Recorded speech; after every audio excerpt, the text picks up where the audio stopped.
Doom Patrol Season 4, the final season. This is a full spoiler review. I do have a review up on soundofbettermyhead.com.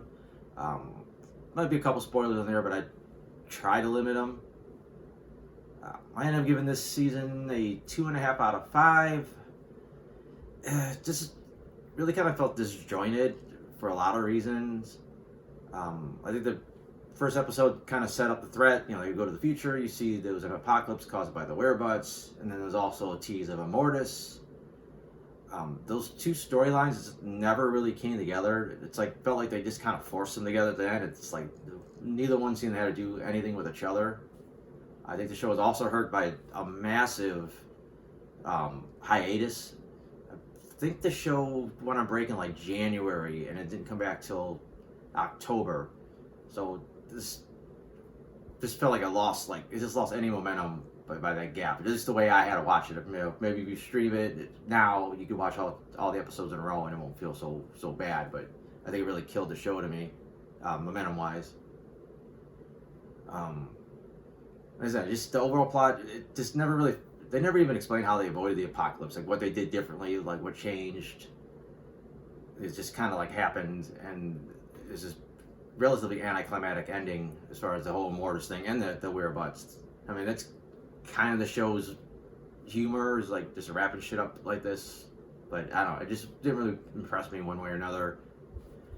Character arcs.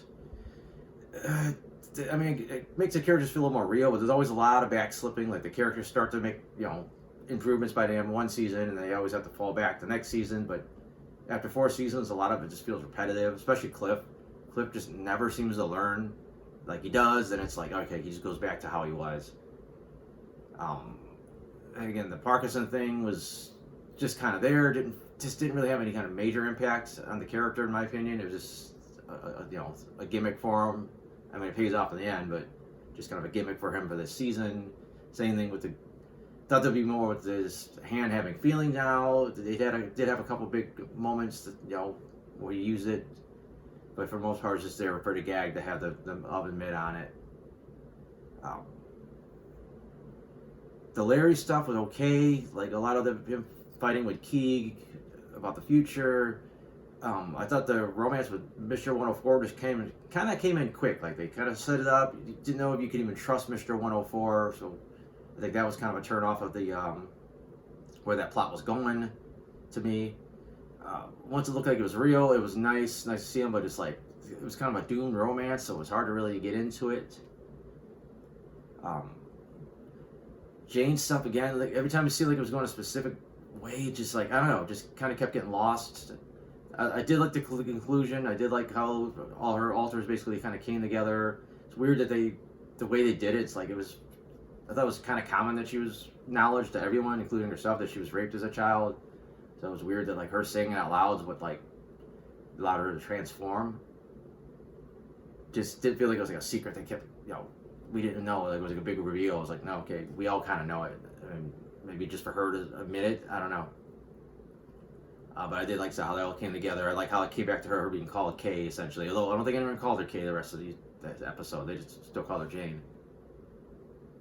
Her romance, I did not care for it. Like I thought they did set up a nice little tease of something her and Shelley from the previous season, and then they kind of come back to it.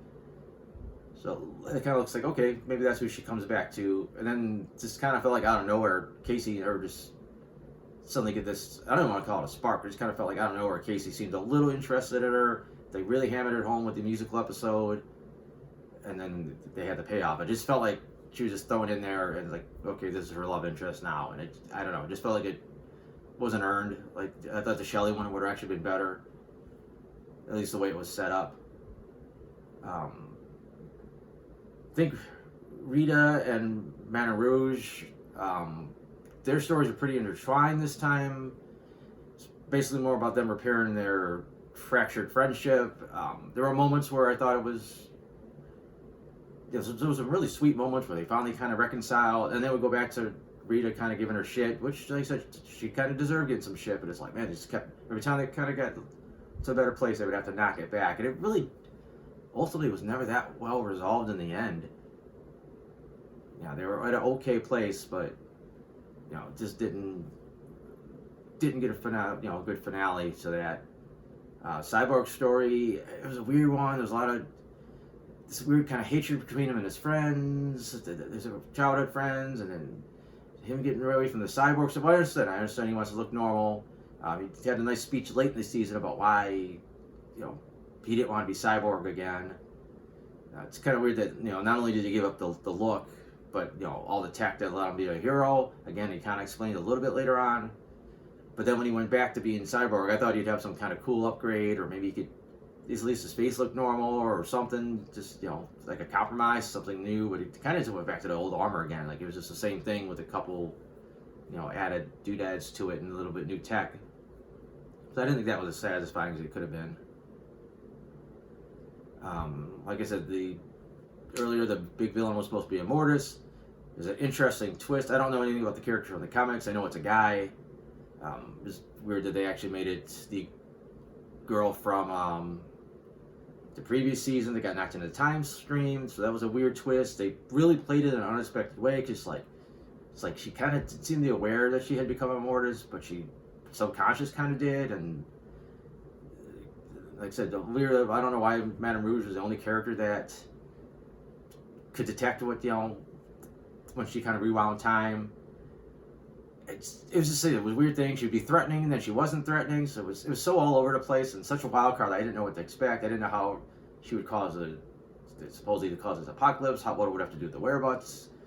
And then she was just not even really defeated. She just kind of disappeared and came back like, thanks everybody for helping me. It was weird with the character. I said, I know the show likes to be quirky and stuff, but at times it just didn't work one way or another. Now, obviously, I mentioned it before. I might as well get it out of the way now. Typically, not a fan of musicals. Definitely not a fan usually when shows do musical episodes. Like Star Trek did one. It was fine for what it was, and they gave a scientific explanation of why it happened. But it was just they wanted to do a musical, and we got to make some kind of science to make it happen. And whatever. I went through it. There was some parts that are okay, some parts that weren't so great. But it's not the show I want to watch. Star Trek's not a musical. It's nothing. It's sci-fi and stuff. Doom Patrol's just wonky. It's all over the place, wonky. They've done dance numbers. They've done a lot of fun stuff. So a musical is not really that different from something they've done. And it's definitely done tongue in cheek. And I thought it worked really well for the show. There's actually some pretty catchy tunes in there as well. Especially the way they remix like the Doom Patrol song at the end. The Doom Patrol title sequence in the end and made it into like a song. But I think that's about the gist of it. It wasn't like a ton that happened in the season. Like I said, it was just a lot of weird setup for Immortus, and then she ended up not even being what she was kind of portrayed to be, and so that took the series a whole different route. And the whereabout thing just never really panned out, and that became some whole weird thing on its own. And it was fine, but it just didn't really, sometimes with the parts add up to make something greater in a greater whole, and this time it just didn't do it. Other than that, let me look at my notes for the different episodes. Maybe there's something jumps out at me that I should be mentioning. I had to go back to the laptop here. My printer's on the fritz. Did like the first episode. They were finally the Doom Patrol. They finally got their code names, like the comic accurate code names. So that was cool to finally see that. Unfortunately, Doom Patrol basically went kaput by the end of the season, but it was nice seeing that. It was supposed to be a big deal that Jane basically got replaced by one of her, alternates. At the end of last season, they actually ended up dropping that pretty quickly, which is fine. I don't think it had a lot of shelf life. Also kind of glad they had the weird thing where they could do some time travel with the device, and they could also use it to like travel farther to farther places, but it wiped their memory every time. Again, it's another thing I thought had limited shelf life, so I'm glad they just kind of got away from that. And then we had a whole weird thing about you almost get to the origin of the butts. I guess it's implied there was some kind of weapon created by the ant farm. Some really weird shit with the musical numbers with them, but again, that works for the show. Like I said, Cyborg with his friends. You get a lot of it in episode 3. It just felt like a lot of dialogue really kind of felt forced, and just like these guys got to be dicks to him, and that's this thing, and I don't know, just the way it came off, it just didn't feel natural. It just felt like they were just being assholes because the script called them to be assholes. Then there's some fun stuff like the team trying to rescue Rita, and they had to jump into one of her movies. Kind of remind me like a little bit like a WandaVision kind of a thing going on there, where they're stuck in almost like not a sitcom, but in this case it was a movie. You had that whole weird side plot where like with Dorothy and the introduction of Casey and all this other stuff. It was okay. Again, it did help kind of set up the future Immortus stuff, but it was just kind of a weird side episode. It almost felt like it was like a detour for the rest of the season. I'm not sure how I felt that. It kind of felt like everything that happened to the Doom Patrol before the show started, where they got their conditions, were apparently accidents caused somehow by Niles, so he could find ways to have immortality basically. But it's like now they're saying he had some kind of magical necklace, and somehow that was involved in all their extended lives, which didn't really seem to make a lot of sense. And it's like, if he had a necklace already that let him live seemingly forever, it's like, why would you have to keep experimenting on everybody? Like, I don't know, it just felt like it kind of retconned a lot of the previous season stuff just to push this season forward.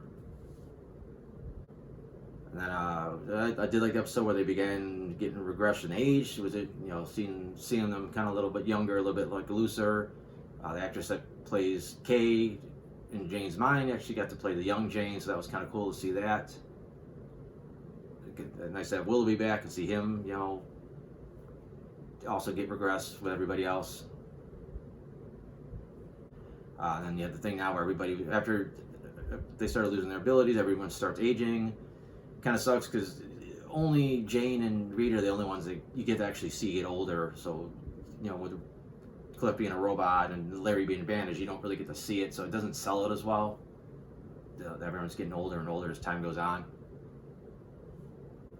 I wasn't surprised that Cliff didn't kill that last werebutt, or zombie werebutt, but obviously that has to set up the butt apocalypse, which actually never even happens.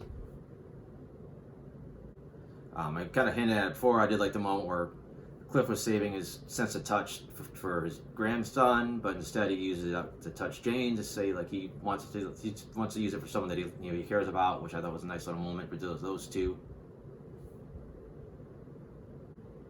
But then she basically begs Cliff not to give up his immortality, and he just ignores her. He gets typical Cliff, gets greedy and gives up. He sacrifices everything just for basically himself. And then the butts progress pretty weirdly, because before they just seemed to be savage beasts. We knew they could sing though, and or at least do musicals. But it's like, I don't know, like I guess they converted a bunch of people to be new werebutts, and then they all could sing and talk and have intelligent conversations. I don't know, it just seemed like they didn't have that set up before, and they almost implied like they were actually people before, and the Ant-Man wiped, the Ant-Farm had their real names on record. I don't know, there was a weird throwaway line of dialogue in one of the episodes, one of the later episodes, and it never came back to it. Did like that they were able to bring back Niles for the second to last episode, and seeing everybody interacting with different time periods. I don't know if this was all supposed to happen, like this is how Niles really broke his spine in the first place with his meeting with Cliff, or did they kind of change it? Like they never really got back to like, did they alter time, or was this always supposed to happen? And then the whole thing where they're really vague about what happened with Jane until the next episode. At least they do explain what happened. And again, that episode that set up this big fight. There's an okay fight sequence with Immortus being as powerful as she is. It's like she should have been able to just wipe them all out, and she didn't. They had to kind of nerf her powers. Then they said this weird goes in this weird musical, and then everyone just disappears, and then they're done with it, which was super anticlimactic. I know Lisa did come back that she went on to somewhere else and she got everything she wanted basically, and thanked the team. But it was a typical Doom Patrol way to do it, but it still didn't feel. If they're going to do it anticlimactic, they could have made it feel more anticlimactic. Like there's a way they could have been satisfyingly anticlimactic, if that makes any sense. And they said, then we just got everybody's endings. Larry's was a little vague. He ended up with Mr. 104 in space. Did they both die? Did they merge? Like, they don't know exactly what happened. It never really felt too much sadness with Rita because it was played for a lot of laughs. Plus, her ghost got to come back and hang out for a minute. I said Madame Rogues was okay. Vix was okay. He already kind of implied where he was going. James was fine. Again, the Casey stuff felt like it came out of nowhere, but at least they went with it in the end. Cliff's was actually pretty sad. It also sucks that his grandson almost has a similar life to him, minus the car crash, robot brain, robot body stuff. That's about it. Like I said, it was a mixed bag of a season. I still really like the characters. The jokes almost always work. It still looks good. Some cool set designs. The CG is usually pretty good when it needs to be. The heartfelt moments always still work. I still like the characters and they're in action, especially after 4 seasons of doing this. You're bonded with them pretty good. But I said that's about it. I said already, I have a version of this review up on soundofbettermyhead.com. A little bit shorter, probably, less spoilers. I have other reviews on there. I got my comic strips, so if you want to check that out, that's cool. Other than that, thanks for watching.